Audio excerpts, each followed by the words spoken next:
نون league اور people party کی قیادت نے ترامیم کے ذریعے عدلیہ، سیاست اور جمہوریت کا خاتمہ نہیں کیا بلکہ خود اپنے ڈیتھ وارنٹ بھی سائن کیے ہیں۔ فواد چودھری کا بیان۔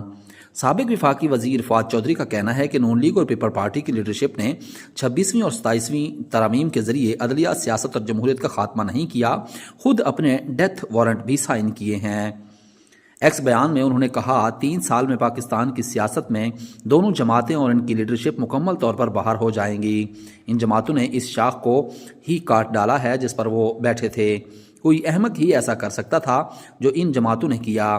اب ملک میں صرف 2 چوائسز ہیں، یا تو عمران خان بہت بڑی طاقت بن کر آ جائیں گے یا ملک مکمل طور پر غیر جمہوری اور شخصی حکومت میں چلا جائے گا۔ دونوں صورتوں میں ان جماعتوں کا کردار ختم ہو جائے گا۔